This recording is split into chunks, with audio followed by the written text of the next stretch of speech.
Okay, we're going to go on to the next work session, which is remote, and it is an overview of public banking.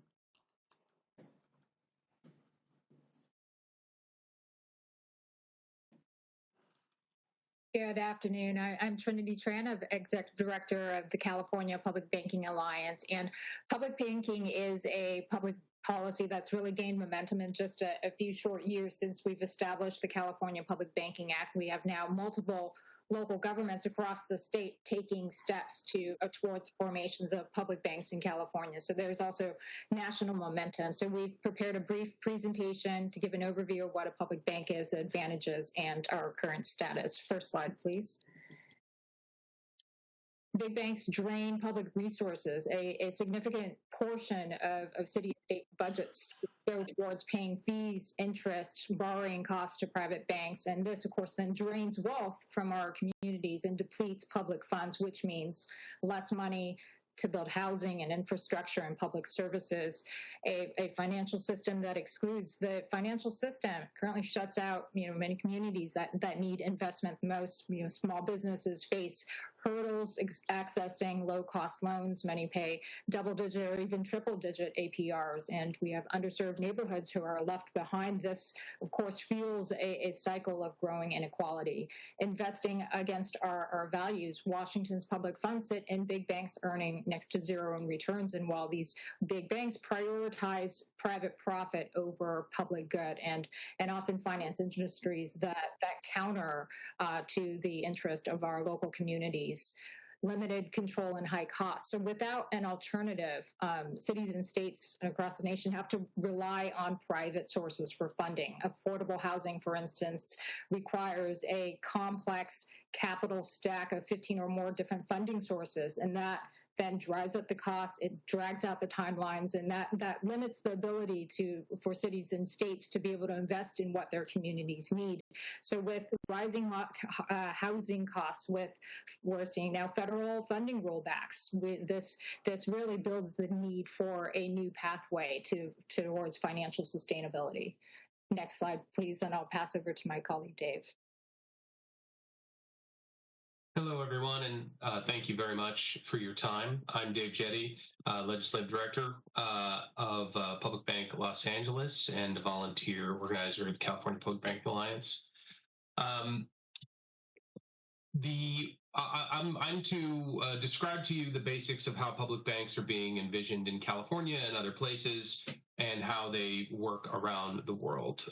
The basic idea is that public banks are nonprofit institutions that are owned by governments rather than private shareholders. This creates an alternate set of incentives for those financial institutions, which allow them to consider public goals in addition to financial outcomes for their shareholders, beyond what might be required simply by regulation or CRA demands or other types of governmental requirements on private institutions. Public institutions can be oriented fully toward public goals and can have increased transparency and accountability for the decisions that they make. They can also be alternatives for existing banking services, both deposit and cash-like services, but also lending, investment vehicles, intermediary services, all of which public institutions tend to rely on private institutions and outsource much of the control and income related to the movement of their money. By creating public banks, Washington can partner directly with its existing financial infrastructure, including the Housing Finance Administration and other key government financial institutions where a closely held banking entity might be advantageous. And by creating these institutions, you can actually create incentive for local community banks and CDFIs to work with an intermediary that's not trying to steal their customers and depositors, and that can support local, smaller scale banking institutions, which otherwise are out in shark-infested waters, competing with Wall Street institutions. You can go to the next slide, please. So how does a state bank recycle public funds? Well, existing public funds are already appropriated and accounted for. This isn't seeking to redirect any normal appropriations by legislatures, but all the funds that are collected by the taxes that you folks levy, of course, are held in banking institutions, currently probably private, large Wall Street institutions, where there are very strict requirements for collateralization. That's a very good thing. These are things that public banks would comply with, but where there is not any type of restriction on how the profits from holding those deposits or the leverage that those banks are able to extract from holding large sums of public money, how they invest those things, and really what effect that has on the lives of residents. There are some requirements about how much they fund, say, low-income tax housing credits, where they might have branch locations, but we all know that the consolidation of banking services into fewer and fewer, more systemically risky banks, where that has led in the past, and how it leaves access to local banking services, especially for low-income individuals, in communities that are not, the largest urban communities that might have the most access. So this inequality is built into the provision of financial services. Public banks can be a good buoy against that type of private market activity. And of course, by being able to house public deposits and leverage public equity, these banks can offer loans in a similar leverage format as normal commercial banks.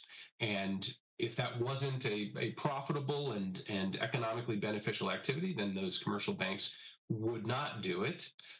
Public banks would have the same opportunity to take advantage of making these loans and providing supplemental services, both to public and possibly private or nonprofit organizations, capture some of that fee revenue and keep it in state. Likewise, the money flowing through the banking system currently, which is supporting the cash operations of Wells Fargo, JP Morgan Chase, these same types of cash flows would provide stability and the opportunity for a public bank to sustain itself, again, recapturing that for public revenues. We can go to the next slide, please. So this is not a new idea, and I'm probably telling you all a lot of things you already know, but a very good example of public banks here in the United States. Of course, they're very common around the world. They form the major sort of substrate of normal banking services in Germany and Japan. Here in the United States, we have the Bank of North Dakota to look to. It's about 100 years old. It is a wholesale bank, so it does not compete with local banks or community banks. On the contrary, they're a major partner of local community and banks and CDFIs.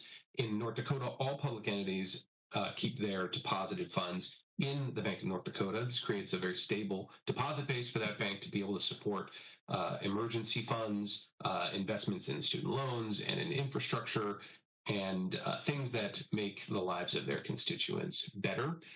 This bank has now about $1 billion in capital. Of course, that's grown a lot over the century since its original appropriation, which is a very small amount, and was probably controversial at the time as well, but it's turned into a major asset for the state, returning $1 billion to the state over that period of time.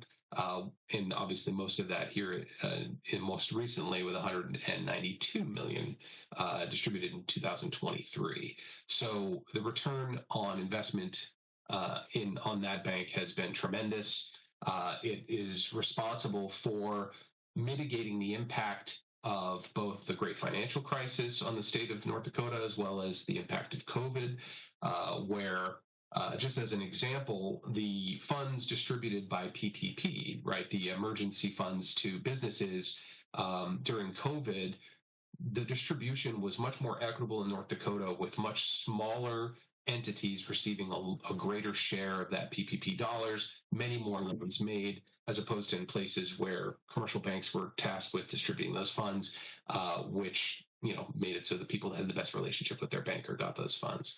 So the creation of a public bank has buoyed the local and community banking industry in North Dakota, making it one of the strongest in the country. We'll go to the next slide.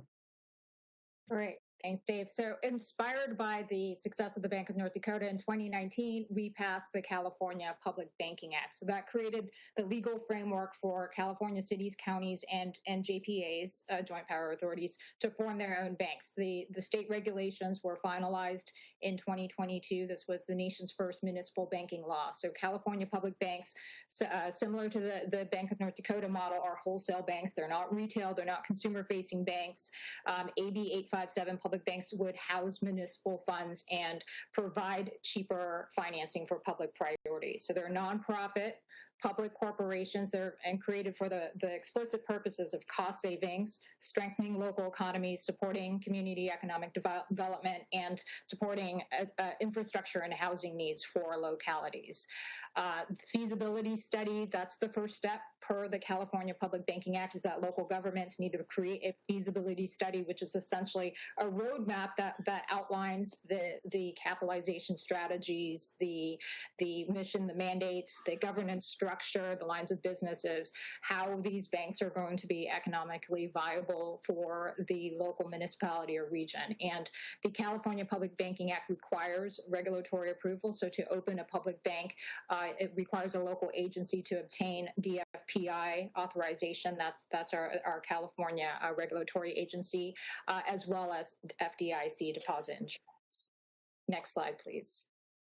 So the last slide is the current status of California's public banking initiative. So since the regulations were finalized in 2022, multiple local governments across the state are at various stages of forming or exploring their public banks. In Central Coast, they're working on a 4-county regional bank. The East Bay is creating a joint regional public bank. They're working on capitalization. Los Angeles, we now have a majority of 9 city council members in LA who are contributing their own discretionary dollars to support the public bank feasibility study. Sacramento City Council is working on a viability study. San Francisco, a lot of movement there. They're actually working on a tax revenue measure this year to capitalize a green bank that would then scale into a full-scale depository public bank.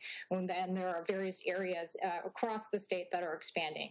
In addition to the municipal banking work, we are right now in working to introduce a California State Bank initiative in 2026. So this would expand the existing California Infrastructure and Development Bank. It's the iBank that would expand it into a depository state bank over time that would support the state with wholesale lending programs to support housing and climate, small businesses, community lenders. So this is a phased approach that would require a commission to produce an independent expansion plan to turn it into a depository once safeguards are in place. So that wraps up our presentation. Thank you.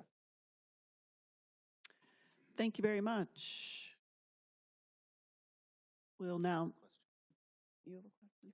Senator Stanford has a question. Thank you very much, Madam Chair. On one of the slides, it notes that a public bank could leverage deposits to multiply lending. It says $1 of deposits can become $3 to $10 in community lending. Could you help me understand a little bit more how that works?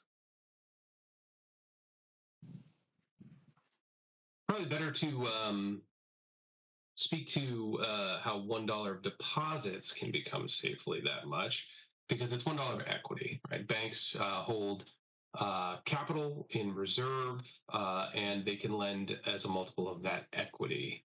The deposits in a bank, and a traditional bank would have some level of risk weighting, which would limit the amount of loans that you could safely make in terms of how much outstanding cash obligations the bank would have. For public deposits, it'll be different per state in terms of the collateral requirements, but largely those deposits would represent the current cash position of the bank, and loans could be made from it. And the multiplier would be on top of whatever capital the state invests in the bank or other sources of capital investment in the bank. Those are what you can get leverage over. Sorry, go ahead. I also wanted to note that we do have Don Morgan, who is the CEO and president of the Bank of North Dakota, on the line, who can share his expertise from running America's successful public bank.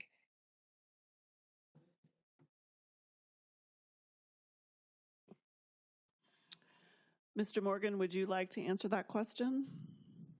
Or if there are other questions for Don. Sure. I think Dave did a good job of answering. It's great to join you from North Dakota. I would answer that question this way. I give this example to my legislators. So if you're a legislator, you're sitting there and you have $1 of tax revenue coming in and you have $1 of appropriation going out, right? And that's your job as a group. You've got to legislate and appropriate that money. What happens to that dollar in that intervening time while you're working with it? If you own your own bank, per se, so that bank will borrow that deposit dollar like we do from our legislature, banks have the ability to leverage that deposit to a certain extent, both in loans and securities. Dave's absolutely right. The leverage ratio on capital is about 1 to 10 in banking, and we sit on about $6 billion in state deposits, and we've leveraged that up to about $10 billion in total assets, which is about a $6 billion lending portfolio and about $4 billion in securities for liquidity management. But if you own that bank and you're a public bank, and if your core vertical is that participation lending market with we have 91 financial institutions in state, so we actually get an additional form of leverage back into the state because our average participation rate is about 50%. So I'm taking that dollar as it sits there in the intervening time. I'm able to leverage it into my balance sheet, into my capital. I'm able to leverage it further through my 91 financial institutions. So think community banks and credit unions anywhere from 50 million in size up to 5 or 6 billion. We partner with all of them, and on those loans we're averaging at 50%. So that means that our $6 billion loan portfolio becomes, $11-12 billion back into the state, which then ultimately returns overall back to the state. So there's an additional form of leverage on that $1 that we're borrowing from you. And at the very same time, and this is very, very important in all of banking and in public banking, is that dollar is able to stay liquid so that it is available to pay for whatever appropriated project or appropriated agency that you as the legislature put it to. So there is some additional leverage opportunities with the public banking model, even above and beyond really the leverage opportunities in banking. Senator Conway has a question. Don, I want to follow up. I always felt the bank takes my money and makes money with it, and that's what they do. And I guess my sense is that as a public bank, you are investing as well. Are you involved in investing these dollars, managing these dollars to maximize return on that dollar? You talked about leveraging it, and I assume that's investment gains that you're getting. And I assume that therefore we have a state investment board in this state, which I think is invaluable for us in terms of taking dollars and making dollars. And I assume that, do you have such a state investment board in your state as well, or not? We do, and that's a really great question. Thank you for the question. We have what's called the Legacy Fund, which is essentially our more long-term invested in equities in an invested, duration stratified investment structure. Their primary goal is for that long-term rate of return because they're able to go into equities. Our mission is a little bit different. We are first and foremost risk managers because we borrow the operating funds of the state. Our total state budget's about $20 billion, rough numbers. About $6 to $7 billion of that is put on our balance sheet as deposits, which is, not the entire amount. And it's really because the legislature wants to put that with the bank we own so we can leverage and return, but that it stays liquid. So liquidity is a very important concept when you're talking about banking, because banks are able to leave that liquid and yet use them into longer term, less liquid loans and investment securities.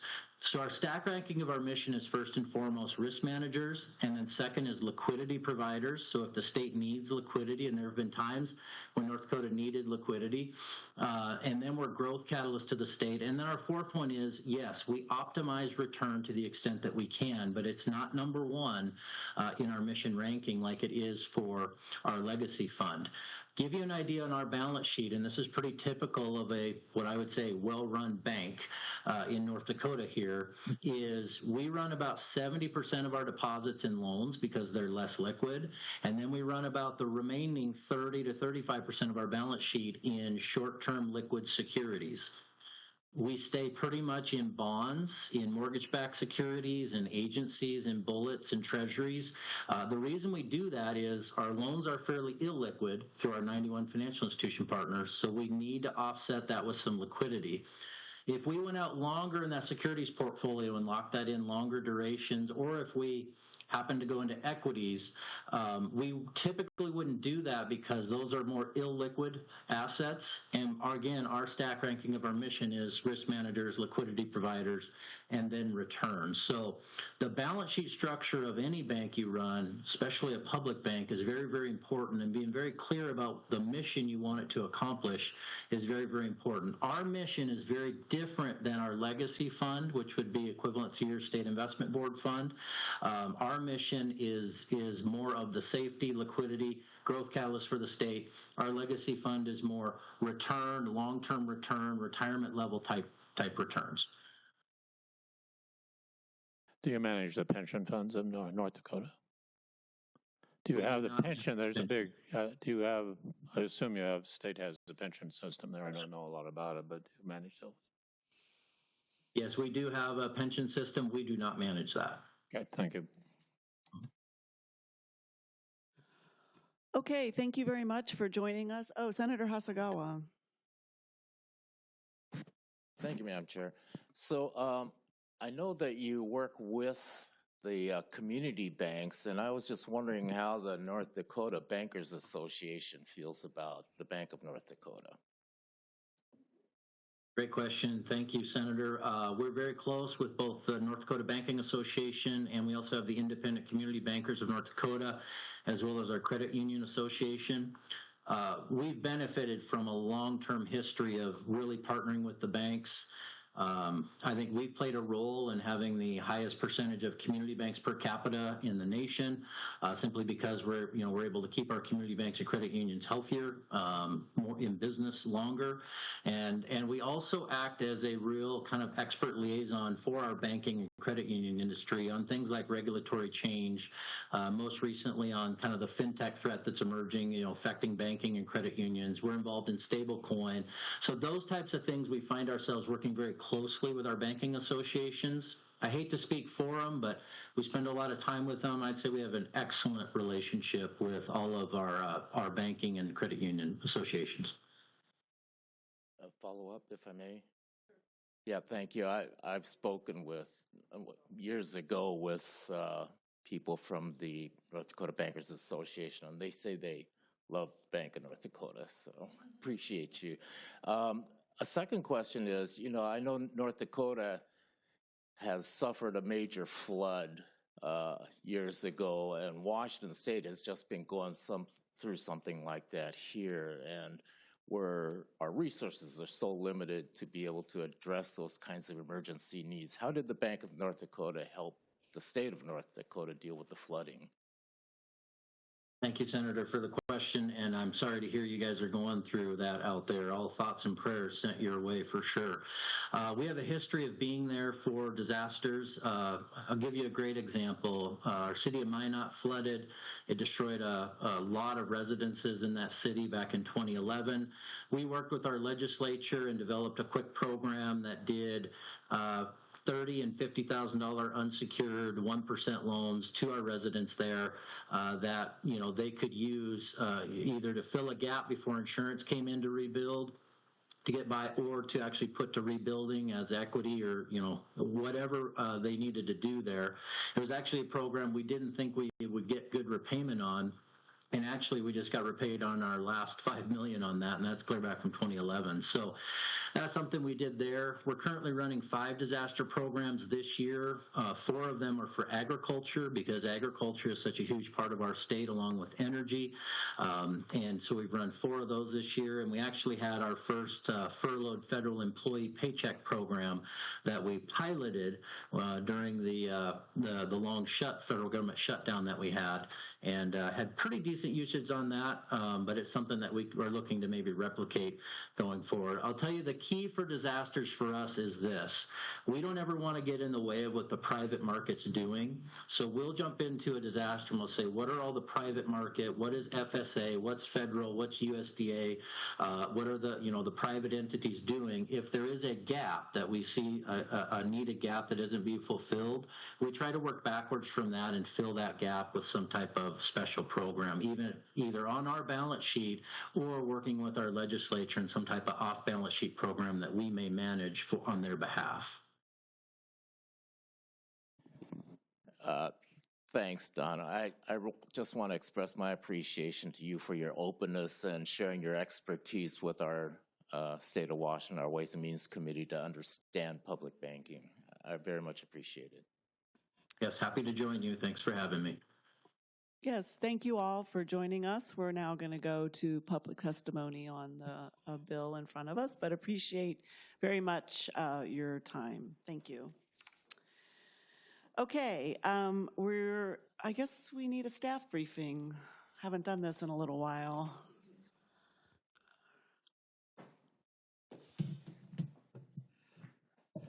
Thank you. Good evening, Madam Chair and members. Sam Brown, committee staff. The bill before you, Senate Bill 5754, relates to the creation of a state bank. It has been referred by the Business, Financial Services, and Trade Committee. For background, as you heard before, a public bank is a bank or financial institution that's owned by a public entity. As of 2026, the Bank of North Dakota is the only public state bank in the United States. However, Washington State currently does have various lending programs and services. There are more than 80 programs and sub-programs that are administered by 12 agencies, providing financial support to local governments in the state. You may be familiar with some of these, such as the Community Economic Revitalization Board, the Housing Trust Fund, and some others. The Office of the State Treasurer additionally administers several programs which provide local governments with access to capital via the municipal bond market. These are the local program and the school bond guarantee program.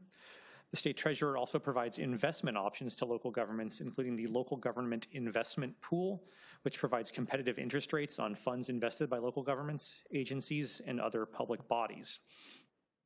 Some other background, the State Finance Committee, for reference, authorizes the issuance of all bonds and other state obligations. It's composed of the governor, lieutenant governor, and the state treasurer, who is designated as the committee's chair. For some current facts about current state banking and state debt. The concentration account is an account that's combined, contains the majority of the state's funds, including the general fund. Washington State has a bond rating that's currently the highest at AA+ or AA1, depending on the rating agency, which generally gives the state access to the lowest interest rates on debt at around 5%.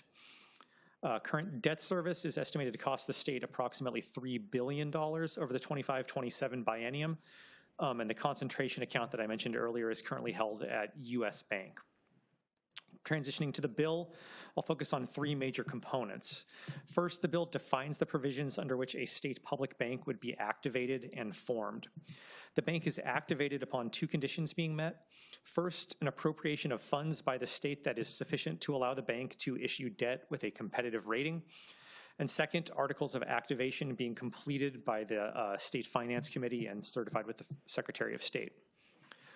The bank itself is formed when articles of activation are approved by legislative authorities of local or tribal governments that will subsequently join the bank as members. And members provide a contribution to the state public bank in an amount that's approved by the State Finance Committee. Upon the bank's formation, the state treasurer is directed to transfer as much of the state's general fund and concentration account into the public bank as is deemed necessary and prudent by the bank's operating board, with the goal of eventually transferring all state monies currently held in deposited private financial institutions into the state bank. I mentioned the operating board. That's transitions into the second component of this bill, which defines the composition and responsibilities of this operating board.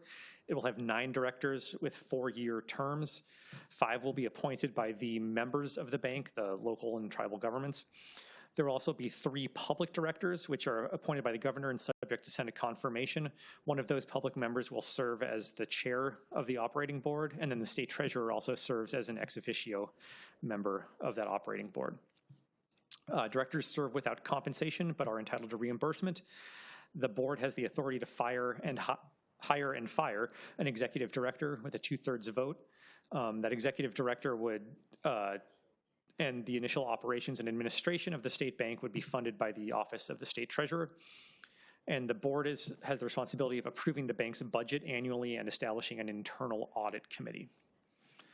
Lastly, the bill defines the powers of the public bank and responsibilities. There's a full list in the bill report that I won't go through in complete detail, but at a high level, the bank may receive and invest deposits from state or local governments, establish, revise, and collect member contributions and fees as the bank deems necessary, borrow money, issue bonds, and provide for and secure the payment of those bonds, make loans to borrowers for infrastructure and economic development projects, establish reserve funds, make distributions to members if there are surplus funds in the bank, and then establish other rules to conduct its business.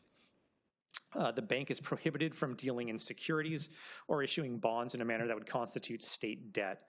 The bank may also not fall under the jurisdiction or control of the Director of Financial Institutions, the Comptroller of Currency of the U.S., or the United States Department of the Treasury. The bill also clarifies that bank obligations are not obligations of the state, but obligations of the bank as a separate entity. Moving to fiscal impact, a fiscal note is available on the bill before you. Fiscal impacts are largely indeterminate, however. While the bill defines the provisions under which the bank is created and the compositions and powers, it does not explicitly provide when articles of activation must be filed and leaves implementation decisions within the powers of the operating board. So kind of at a high level, that's why the fiscal note is indeterminate. It does direct initial operations to be funded within the Office of the State Treasurer and an appropriation of state funds to be sufficient to allow the bank to issue debt with a competitive rating. Based on the fiscal note of a previous similar bill, the State Treasurer estimates general startup expenditures to be around $6 million over the first 2 years of implementation for staffing and system purchases. A business plan developed by the University of Washington in 2020 estimates a general fund loan of about $10 million for startup costs, with repayment occurring by the end of the 3rd year. There are anticipated new expenditures related to oversight responsibilities, about $100,000 a year to the auditing services revolving account for the state auditor's office. And outside of capitalization, operational investments, and oversight, there are some other factors that may impact the state's future cash receipts and expenditures more broadly, changes to investment earnings, and changes to financial management practices that may have impacts on the bond rating and cost of borrowing. With that, I will conclude and be available for questions. Senator Hasagawa. Thank you, Madam Chair. Thanks, Sam.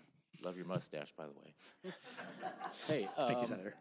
So I was wondering, are there any constitutional restrictions to holding state funds in a public bank? So in a public bank, so the constitutional provisions, there are a few around this. By prohibiting, but however, the big one I'd flag is the state can't invest in private securities unless there's a specific call out like we have for the pension funds. I'll flag that the bill does prohibit the bank from owning private securities, and it restricts membership to kind of local and tribal governments to in an attempt to stay within those constitutional parameters. Judges, AGOs, I'm not one of those, but. So given that we stay within those parameters, this is totally constitutional. Yeah, that's a nod, yes. Okay, let me see. How much is the state currently paying on debt service?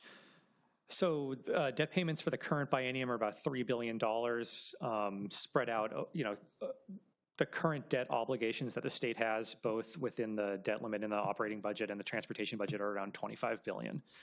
Local governments, I do not have data on that, but they may have, I'm assuming many local governments have bonding debt as well that they are attempting to repay. Yeah, I did a quick ChatGPT thing, and the total state and local government debt that came out of that, and I haven't fact checked it, but it said it was $143 billion of total state and local debt. So that with this institution, if we were to start it up, and granted it will take some time to get it up and running, and to an extent that we can fully fund all of this type of debt for the things we need. But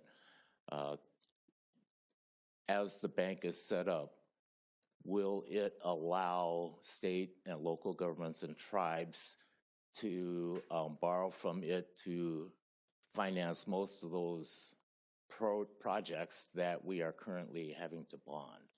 It would certainly create opportunities for state and local projects to receive lending through this entity rather than private financial institutions. So we would be borrowing from ourselves and then repaying the debt back to ourselves rather than exporting it to the private commercial banks in Wall Street. I believe that's correct, yes. Thank you.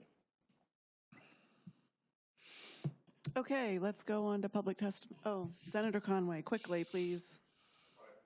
Just a question. It seems like the Bank of North Dakota said that the money comes into the state and then it sits there until it pays for whatever we have to pay, salaries or services. And in that period of time is when they take those dollars and use it to actually make money with it. And the question that Bob had about what the constitutional restrictions would be, I'd just be interested if you kind of look in that, talk to the Bank of North Dakota to see whether there are any issues that would prevent us from using those dollars to make dollars. Thank you. Certainly. Quickly, you're running into your public testimony time here. Oh, thanks, Madam Chair. Yeah, speaking in support of this bill to introduce it, we were able to get it out of the Business Financial Services Gaming and Trade Committee last year, and I very much want to thank the Chair of Ways and Means for having a hearing this year, because I think we are in a public financing crisis right now. And something like this has to be inevitable because the current system we have for public financing, we know it doesn't work. We're going into debt up to our eyebrows, and we see the potholes growing, schools deteriorating, all of our public infrastructure. We have no financing capacity to pay for it because we're at our debt capacity right now that's established by the Constitution. That goes away if we can set up our own public bank. So the U.S., you know, I can understand why eyes were glazing over during some of the financial conversations earlier because not everybody's as wonky about this stuff as I am. But just to speak in broad terms, we used to be a can-do society. We would think big and we would think about the public good and what's in the best interests of our society. And it seems like we're losing that can-do spirit because, you know, I used to think that big banks and bond brokers were the big Oz behind the curtain manipulating everything. And to a certain extent, yeah, that's true. But I think the biggest obstacle we face is confidence in ourselves to do big things for the people. And we have to get over that fear of doing something big. This really is a proven solution that the whole rest of the world uses to finance public good. They use public banks to finance public good. In the U.S., we only have one bank, that's Bank of North Dakota. Otherwise, we rely on private commercial banks to finance public good. And that is our problem. That's why we're at our debt capacity. That's why everything feels like it's starting to crumble. So something like this is inevitable. And I'm just hoping that we can feel inspired enough to do something really big, not just for ourselves, but for our grandchildren. Who knows what they're going to need in the future, 20, 30, 50 years from now, and they're going to be in such a debt crisis, much worse than we can even envision for ourselves. We can do this for them and for our futures. So I'm hoping that we can stand up and really do something big and get it done. Thank you. Great, thank you. Let's have our statewide electeds, Superintendent Rakedahl and Commissioner Cooterer, come forward to start us off on public testimony.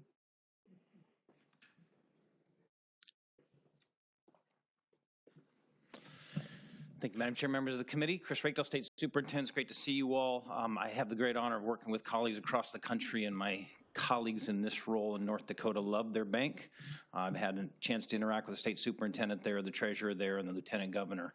It started just after the very beginnings of the 20th century by the agricultural community, because at the time they really had limited access to capital, and said basically we take care of ourselves or we don't survive. I do think we're in that moment. I agree, Senator Hasagawa. I think public banking is timely and it's ready. Notwithstanding some short-term interest rate reductions, I think you can expect U.S. debt for a long time to cause elevated interest rates, and public systems, especially small ones, are not going to make it in capital lending markets without help. Let me give you a very tangible example, and then I'll turn it over to my much smarter colleague on this. We've got small school districts who try to build capital facilities in a very bipartisan way. You've all worked really hard to build grant programs, so cash programs for them, but they go for roof replacements or HVAC systems or small things. There are times when small rural districts need an entire school replaced. It's 120 years old, it's crumbling. They don't have the tax base. Even when they do, they can't get over that 60% bond vote. Maybe they can, but even maximum lending, maximum access to capital for them would build a classroom when what they really need is a whole school. So then you're scrambling to find $50 million for a school district whose total budget might be $1 million. With a public banking system, they could bring what they can in cash flows, which is often actually decent, but no one lends to them. No one gives them that kind of capital with that risk profile. So they come to you for appropriation, which you don't have. This would allow them to go to the banking system, go 30 years on that, get favorable rates, favorable fees, and keep the money in the community. So I think there's just an enormous potential here. It's complicated. It's easy for lobbyists to crush things, but I think the crisis time is here. I think our small rural districts need it. That's just one example. You could even use the Common School Trust to capitalize it. For example, it's subsidizing school construction in suburban Washington when all of those forest dollars should 100% stay in rural communities. That's the kind of thing you can set up with a public bank. So I appreciate your time. Great. Good afternoon, Chair Robinson, Ranking Member Gildon, committee members. Thank you for allowing me to testify here today. For the record, I'm Patty Kuderer, Washington State Insurance Commissioner, and I'm testifying pro on Senate Bill 5754. Many of you know that when I was in the legislature, I worked very hard on creating a public bank. Today, as your insurance commissioner, I want to share why I believe it's needed to help meet the insurance challenges that we face as a state. Washington is experiencing more frequent and extreme weather events. Most recently, a powerful atmospheric river caused widespread flooding across the state, damaging homes, businesses, and major roadways. Historically, states and local governments could rely on the federal government, primarily through FEMA, to be a partner that helped us prepare for and respond to disasters. But federal disaster funding for Washington State is no longer guaranteed. While the federal government did issue a major disaster declaration after the recent flooding, this does not mean the individual and public assistance requests will be approved. And Washington was denied aid after the bomb cyclone last year. We've also seen the cancellation of BRIC grants, which are the Building Resilient Infrastructure grants, of which Washington was the 5th largest user among the entire states. While that has been potentially reversed by the courts, we have yet to receive the funds, so the status of this program still remains uncertain. Mount Vernon's flood wall is a good example of preventative infrastructure where past federal funding played a critical role. That project allowed that community to not only fare better in the recent storms, but also to maintain insurability for local businesses as it removed them from FEMA's 100-year flood zone.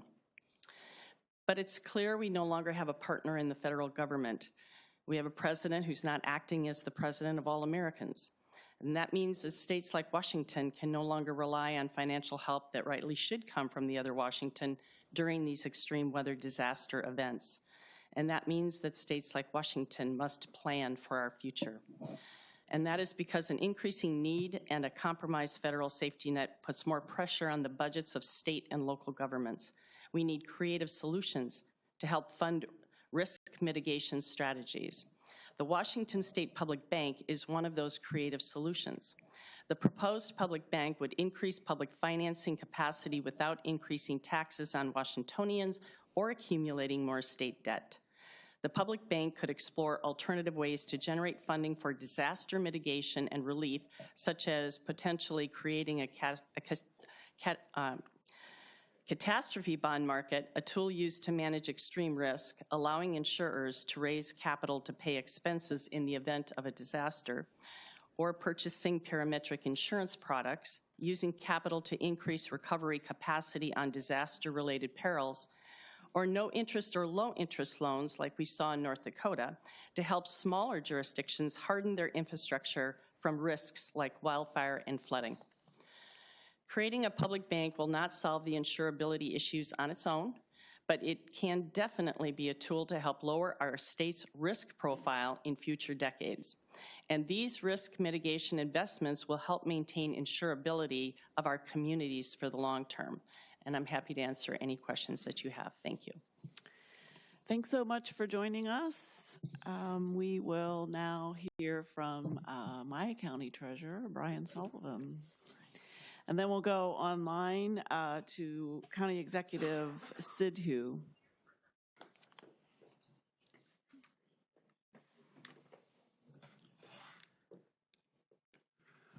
Great.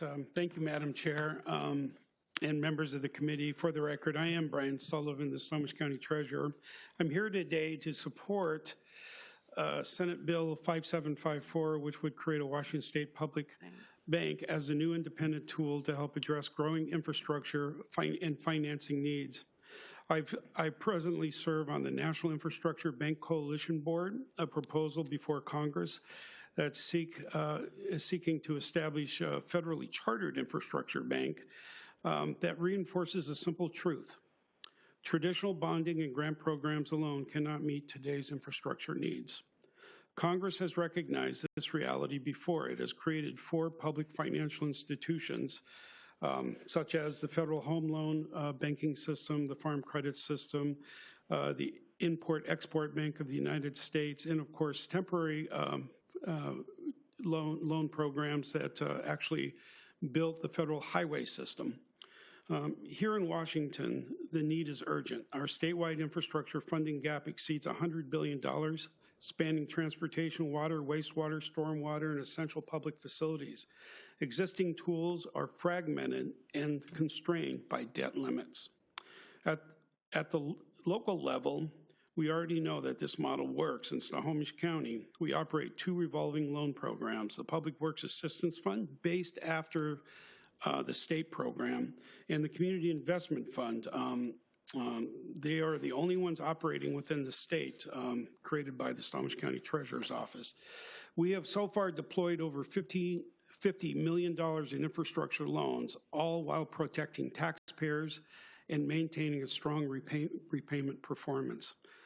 Senate Bill 5754 builds on that experience. It would establish a state bank that is independent, professionally governed, and whose debt would be the obligations of the bank and not the state, and therefore outside traditional state debt limits. That matters because it expands capacity without crowding out other priorities. This bill does not replace private banks, it partners with them, lowers borrowing costs for public projects, and keeps public dollars working here in Washington as opposed to exporting them, I think I heard earlier, to Wall Street. I will leave you with this. Public banks are required for every country to join the European Union. It is called the American model, and it was invented by Alexander Hamilton over 250 years ago. With the leadership of Senator Hasagawa in this committee, Senate Bill 5754 offers a practical, disciplined step forward to close our infrastructure gap and invest in Washington's future. Thanks so much. Thank you. Let's go to Zoom and hear from Executive Sidhu. Good afternoon, committee members. My name is Satpal Sidhu. I'm the Whatcom County Executive, and I would like to speak in favor of Bill 5754 to establish a public bank in Washington State.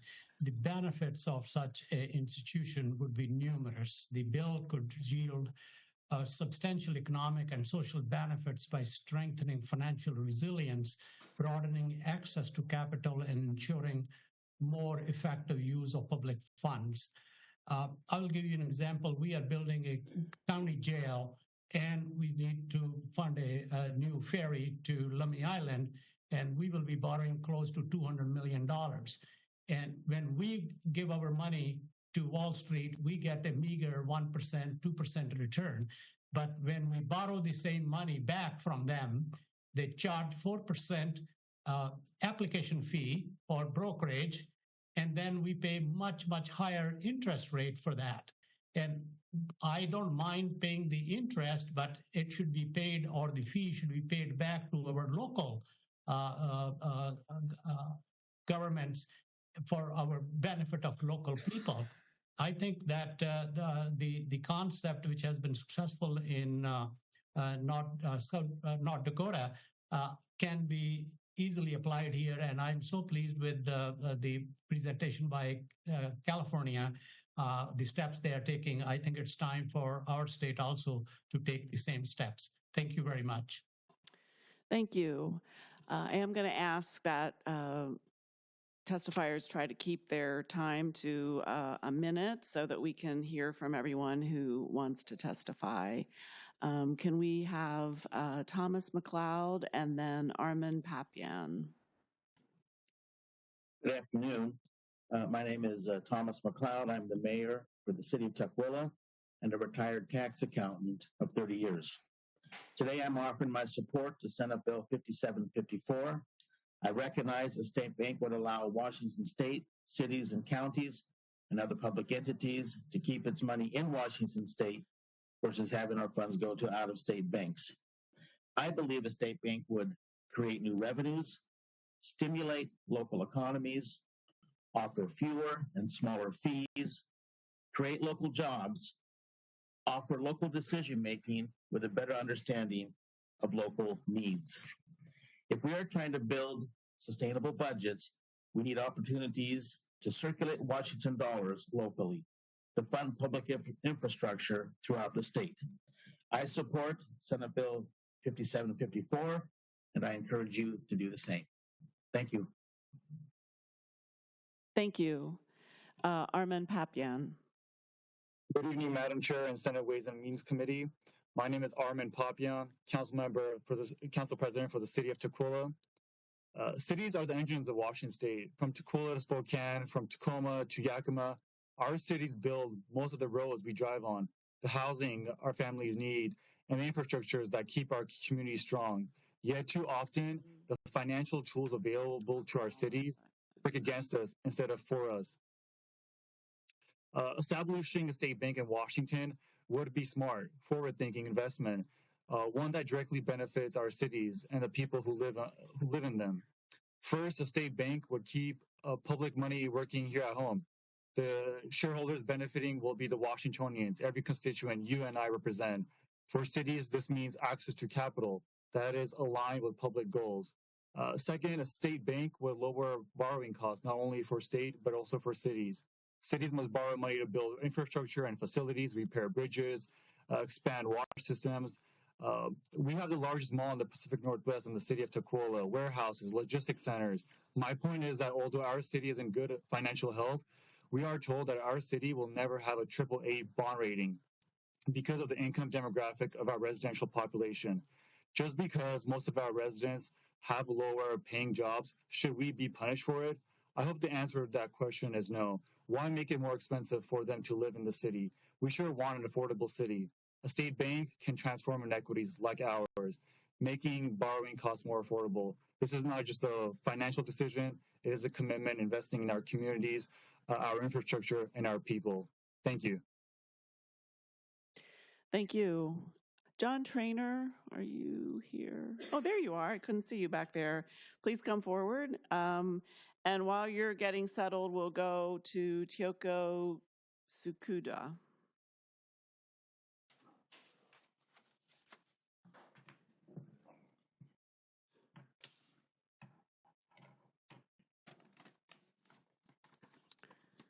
Toyoko?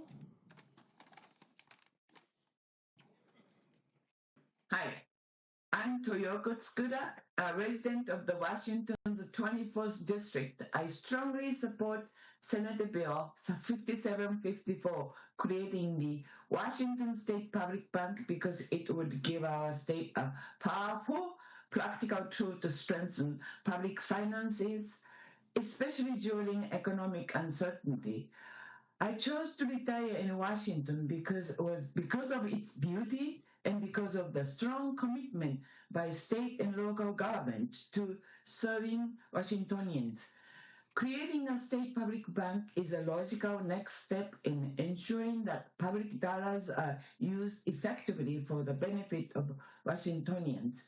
In 2020, Representative Mike Waltz of Spokane introduced House Bill 2072 to help counties with limited resources by allowing county treasurers to contract together for financial services.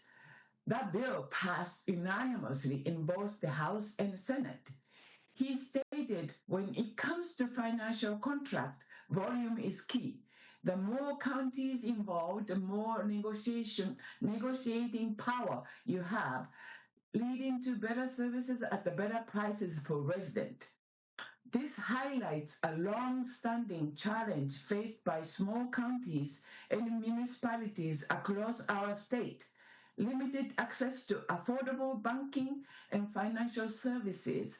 A Washington State Public Bank could directly address these problems. Because a public bank operates with a lower cost structure, it could provide financing for public projects at lower interest rates than the private sectors. It would amplify public funds through fractional reserve lending and return the profit of banking to the public. This would strengthen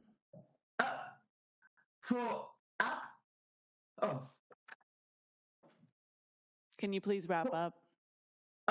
For these reasons, I urge you to support SB 5754 and vote yes to create the Washington State Public Bank. Thank you so much. John, go ahead.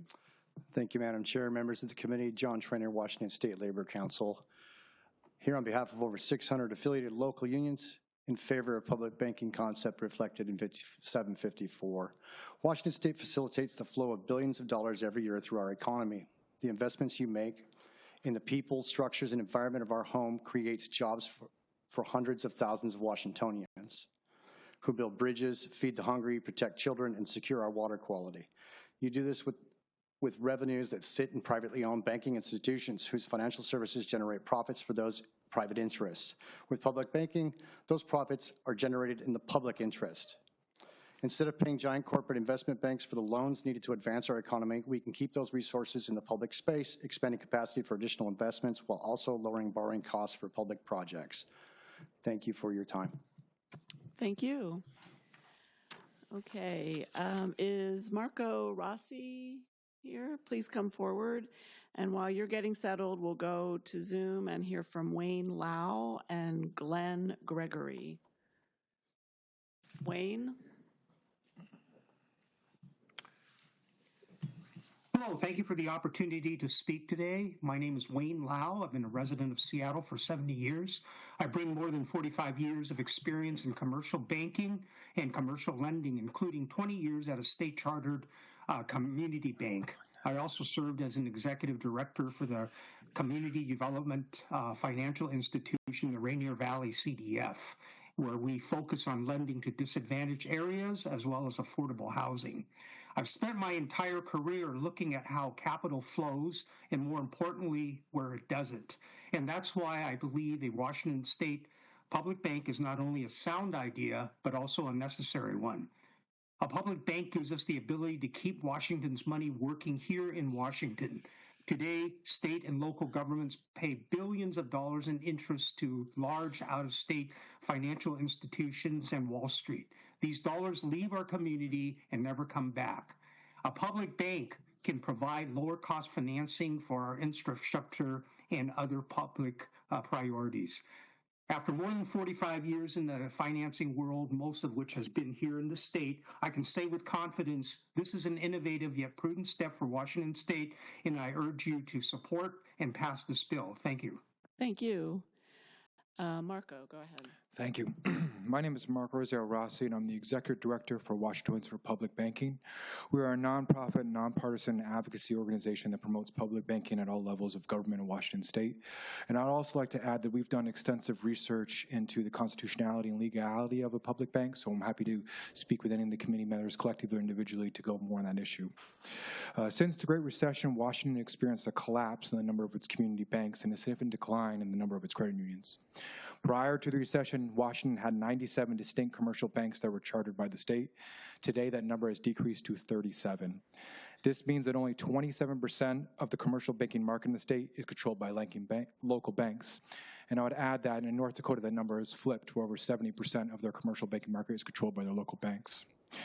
Meanwhile, research from my organization has shown that more than half of the state's public deposits, that's our taxes and fees, is being deposited in too big to fail mega banks that are chartered outside of the state. A state-owned and operated public bank can save Washington's community banks and credit unions by partnering with them in lending.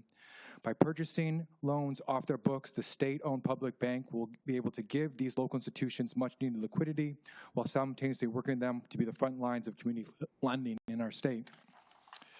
A public bank would help solve these issues by transitioning the state's current deposits to a public institution. This ensures the state's deposits will be used for public purposes in cooperation with community banks and credit unions, rather than make shareholders of large monopolistic financial institutions richer. After decades of debate, I think that now is the time to pass public banking legislation, and I urge this committee to vote yes on SB 5754 and move the bill to the Senate floor. Thank you. Thank you. Okay, we'll go online for Greg Gregory and then Paula Sardinas. And Brad, would you like to come forward and be ready to testify after them? Glenn Gregory.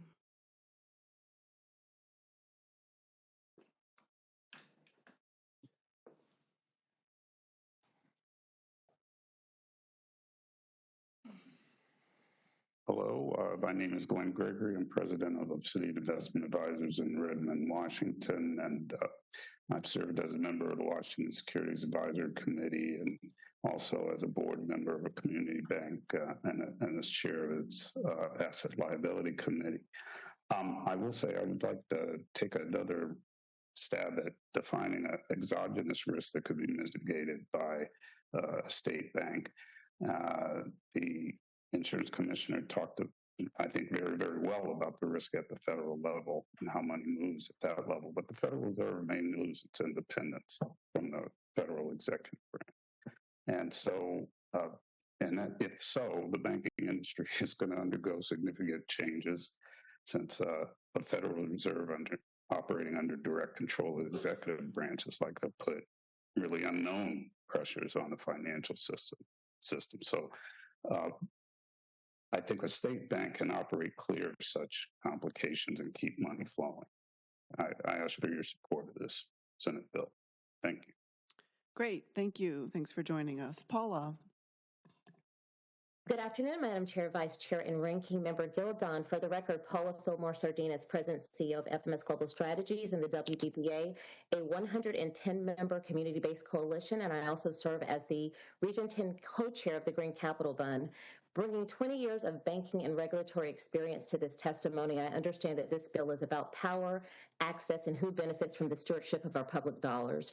For too long, Washington has entrusted billions of taxpayer dollars to out-of-state Wall Street banks with little incentive to invest in our communities, our tribes, and our local governments. This has resulted in higher borrowing costs, constrained capital, and missed opportunities in our most marginalized communities. A public bank will flip that equation. This bill, it will make it responsible and possible for us to. It strengthens local and tribal governments' ability to finance critical infrastructure, lowering the cost of capital, expanding bonding capacity, doing all of those things without increasing taxes. We've done the study. We have the reports. We know that a state bank works in Washington. It is equitable. So we ask you, after more than 10 years of hearing this bill, to please pass it out of committee. With that, I thank you. Thank you. Brad Tower. Good evening, Madam Chair, members of the committee. For the record, I'm Brad Tower, here today on behalf of the Community Bankers of Washington. I am the designated skunk at the garden party. I'm here to testify against this measure. And I've heard so many things, and I know I don't have much time. All I can say is it doesn't work that way.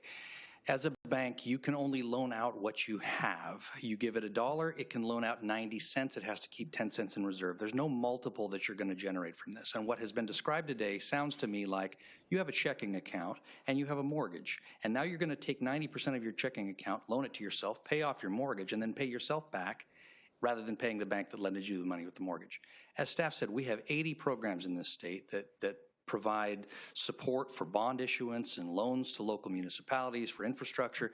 We have the Public Works Trust Fund, which unfortunately the governor's budget once again swept $75 million out of.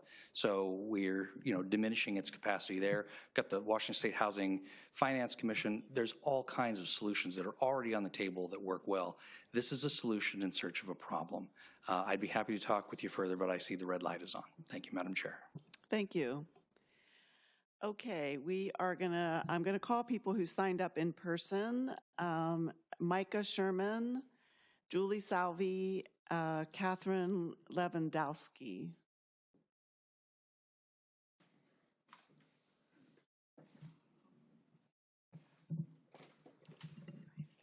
Go ahead.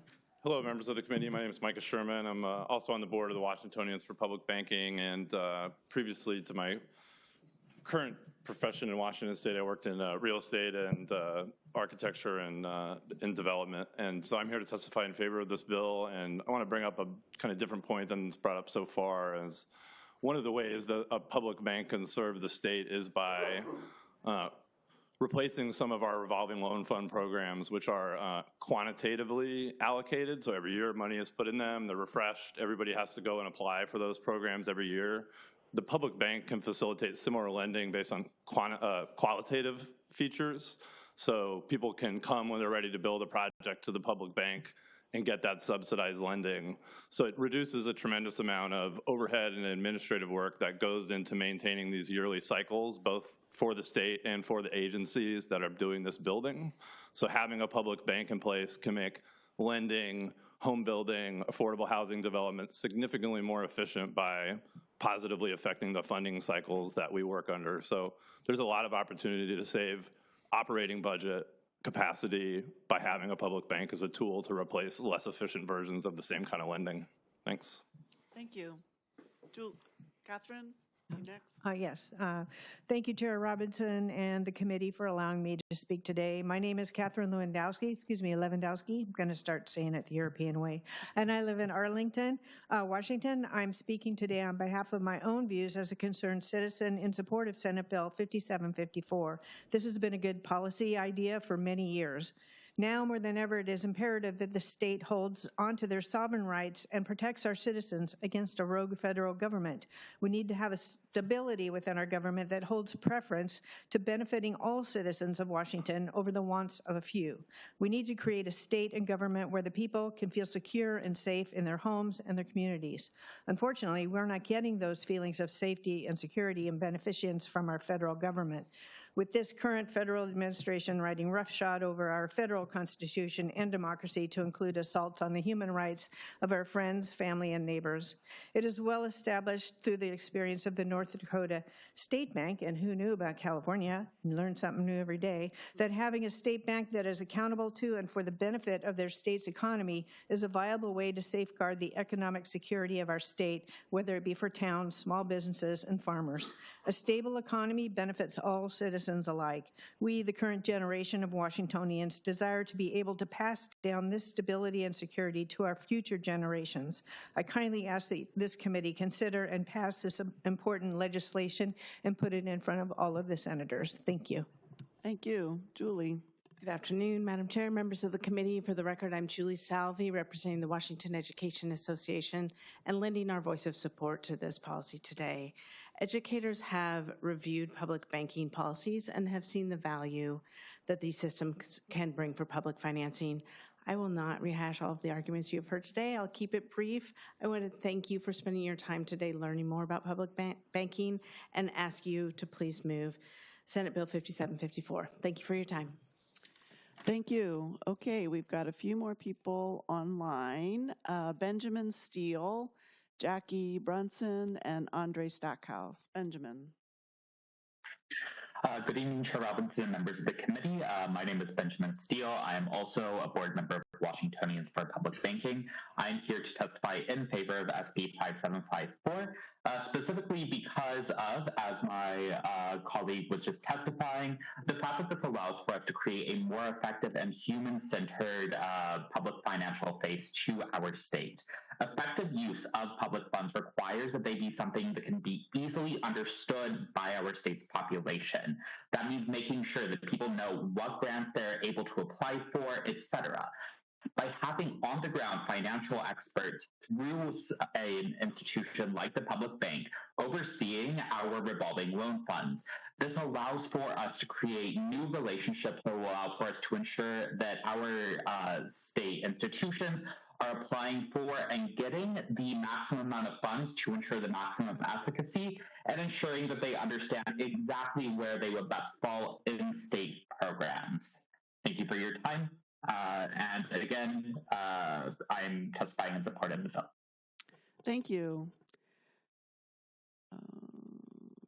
Andre, you ready to go? Thank you, Chair Robinson, for the hearing on 5754. My name is Andre Stackhouse. I'm testifying in support, and I urge the members to advance it to the floor post haste. This session and last, I've heard nothing short of panic about our state's budget shortfall. Schools are closing and people are being kicked off exchange healthcare plans. Washington is struggling to fund its core services. But as a lifelong Washingtonian, I've heard this story my entire life. Budget issues are chronic and recurring. It's past time we address the systemic issues with how we fund government and adopted models based around sustainability and long-term thinking. Public banking achieves this by ending the practice of sending taxpayer dollars on interest payments to out-of-state corporate banks like Wells Fargo and keeps that money in-house. It allows for community development and social programs to be funded through investment rather than taxation only, and it keeps funds under public oversight and democratic accountability, maintaining a cleaner separation between public and private sectors. It's a proven solution, and we would be irresponsible not to implement it. Please pass 5754 through this committee immediately. Thank you. Thank you. And lastly, we have, oh, I see somebody else coming on. Okay, we've got a few more. Jackie Brunson.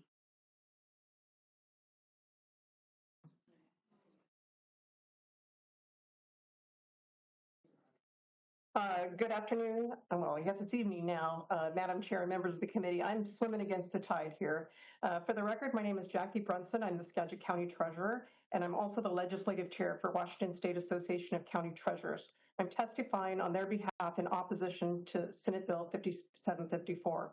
County treasurers are responsible for safeguarding public funds and ensuring liquidity so that local governments can meet payroll, make debt payments, and provide essential services every day.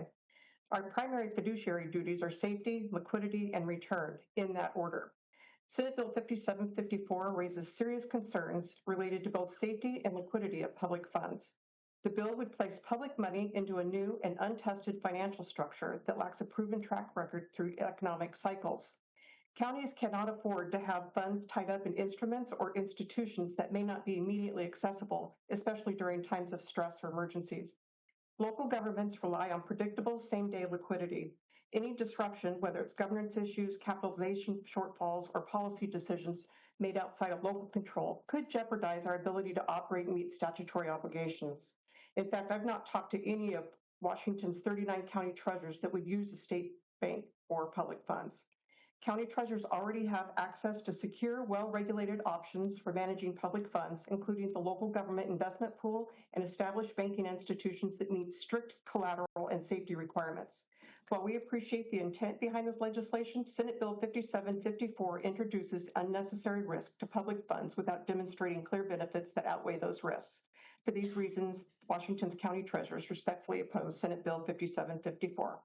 Thank you for your time today. Thanks for joining us. Beverly Allen, and then we'll have Lori Deaton Grine finish us out. Beverly, go ahead. Good evening, Madam Chair and members of the committee. My name is Beverly Allen. I'm a small business owner, a lawyer, and a mom of a child in public schools in the city of Tacoma, and I'm testifying pro And I'm urging the committee to pass this out of the committee. I'm excited that it's being brought so early in the legislative session, and I want to thank particularly Senator Hasegawa for his leadership on this. I know it's been a long time coming. And also to thank Senators Trudeau and Conway from Tacoma for your leadership on this as well. So I am not a finance expert, but I want to thank Marco Rosari Rossi for being the communities professor and speaking at libraries, community meetings, and one-on-ones to help us understand things like fractional reserve lending, public development authorities. I see this as a way to help pass important policy objectives like social housing. I see it as a way to help schools and school districts avoid the negative consequences, such as the $30 million budget shortfall that Tacoma was dealing with this past budget cycle. So I urge a do pass vote, and thank you for your time. Thank you. Lori.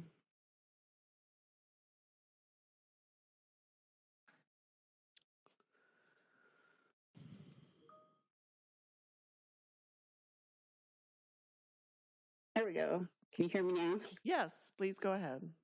Hi, I'm testifying in favor of this bill. I am not an expert. I am a 70-year-old retired person living in Bellevue. However, I have worked on the National Infrastructure Bank for 3 years now. Its basic functions have proven 4 times now as reliable and a way to use public banking. The only reason they are not still in use is that they timed out. There is a new bill nationally also which is House Resolution 5356, which ties in with this one. Public bank is the only way that we are going to fund our infrastructure in the coming years. The federal government is unreliable. We have a president who's pulling funding from blue states and federal funding for roads and other things. The only way we're going to get around that is a public bank that the federal government has no claim on, and one that keeps funding itself and doesn't drain the state and brings all the profits back in. Thank you very much. Thank you. Thanks for joining us. That concludes the public testimony and the public. We're adjourned.